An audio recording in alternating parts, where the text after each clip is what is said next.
દર્શક મિત્રો નમસ્કાર, ભાટી ટીવીમાં આપનું સ્વાગત છે। મિત્રો આજે આપણે આવ્યા છે વિસીપરાની અંદરમાં આવ્યા છે, જ્યાં આપણો જે વિસીપરાથી મિલપોર્ટનો રસ્તો જે છે એની વચ્ચે એક નાલું જે છે રસ્તો બનાવ્યો, પણ નાલું બનાવવાનું ભૂલી ગયા।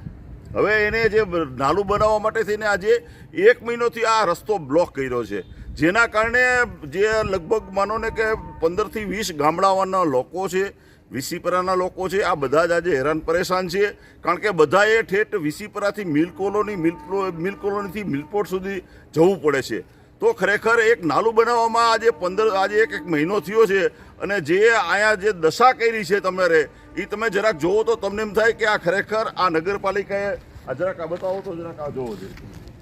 જો આ બધા જ આ જો ભૂગર્ભ ગટર છલકાઈને જાય છે, પછી આ ઢગલા કર્યા છે, પછી આ ગંદકી છે, આ નગરપાલિકાની આ કામગીરી છે। જો તમે ઠેઠ સુધી આ વિસીપરાનો જો હું તમને ચોક બતાવું છું, હવે ખરેખર આ દશા થઈ છે, અને ખરેખર નગરપાલિકા આજે લગભગ ટોટલી રીતે જે કામ કરવાની રીતે તમે જે કામ કરો છો એ કામ કરવાની એક પદ્ધતિ હોવી જોઈએ, એક એનું તમે જુઓ તો એની એક સારી વ્યાખ્યા હોવી જોઈએ કે તાત્કાલિક જે કામ લ્યો એ થવું જોઈએ। કારણ કે આ મેઇન રોડ છે, મેઇન રોડની અંદરમાં જો તમે એટલી વાર લગાડો તો કેવી રીતે ચાલે તમારે? એટલે ખરેખર આને તાત્કાલિક બનાવવું જોઈએ। હું તમને બતાવું છું ત્યાં જઈને કે ભાઈ કેવી રીતે હજી બાકી છે ને કેટલું કામ। દર્શક મિત્રો તમે જોઈ શકો છો, જો અહીંયા બધી ગંદકીના થર પડ્યા છે।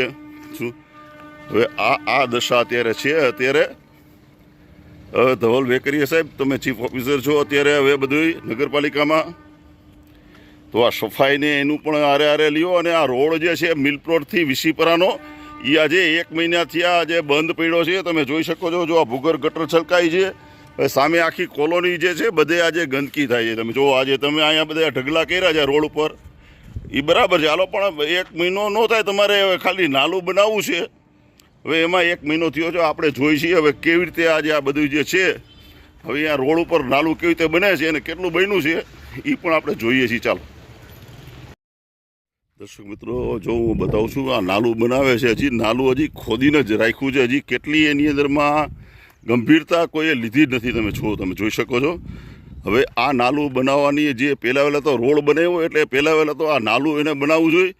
હવે આ નાલું જ એમને બનાવ્યું નથી, તમે વિચાર કરો, તમે જોઈ શકો છો। હવે આ નાલું હજી ખોદીને જ રાખ્યું છે। તમને જો આખું નાલું બતાવું છું તમને। જો આ ભાઈ અહીંયા સુધી આવ્યા છે। હવે ભાઈ ક્યાં જાવ તમારે? શક્તિપરામાં રોડ બંધ છે, ખબર નથી તમને? હે, જો આ ભાઈને ખબર નથી કે આ બંધ છે। હવે જો આ પાછા જાય છે તમારે, કારણ કે અહીંથી અહીંયા જઈ શકે એમ છે નહીં। અહીંયા જો લોખંડના પાઇપ અહીંયા પડ્યા છે તમારે અસંખ્ય। જો આ બધી જો હજી ખોદીને જ રાખ્યું છે, હજી ક્યારે, હજી તો આ હજી ખોદ્યું છે, 1 મહિનો થયો છે હજી। જો મિત્રો, હું આપને બતાવું છું ભાટી ટીવીના માધ્યમથી કે આ બધું લોલમ લોલ હાલે છે બધું। જો હવે આ બધું ખોદીને આમને રાખ્યું છે। હવે આ કેદી નાલું બને ને કેદી પૂરું થાય ત્યાં સુધી માણસો આવી ત્યાં અહીંયા સુધી આવીને પાછા જાય છે બધે, તમે જોઈ શકો છો। જુઓ, અને હારે ઓલા પાઇપ પડ્યા છે ને એ તમને બતાવું, કેટલા પાઇપ અહીંયા પડ્યા છે। જો હું આપને બતાવું છું હવે અત્યારે। જો એ મિત્ર હો, જો ઓલા ભાઈ પાછા જાય છે। માણસોને ખબર નથી કે અહીંયા નાલું બને છે, કેટલા ટાઈમથી આજે આ નાલું બનાવવાનું 1 મહિના ઉપરથી આ કામ ચાલુ છે। ખરેખર જ્યારે તમે રસ્તો બનાવો છો ત્યારે નાલું બનાવવું જોઈએ। આજ નાલું બનાવે એના કારણે આજે જો આજે આખું આ જો આવડો મોટો ખાડો કરી નાખ્યો છે, 1 મહિનો થયા। જો કામ લગભગ 15 દીથી કામ બંધ છે આ બધું, તમે જોઈ શકો છો। જો આ રોડ બનાવ્યો છે, હવે આ રોડ પાછો તોડ્યો છે, એટલે વળી પછી આ રોડને રિપેર કરવાનો પાછો। હવે આમાં થર કેટલા માર્યા જો તમને બતાવું છું, ઘણો જો એક થર, પછી આ બીજો થર, અને આ ત્રીજો થર।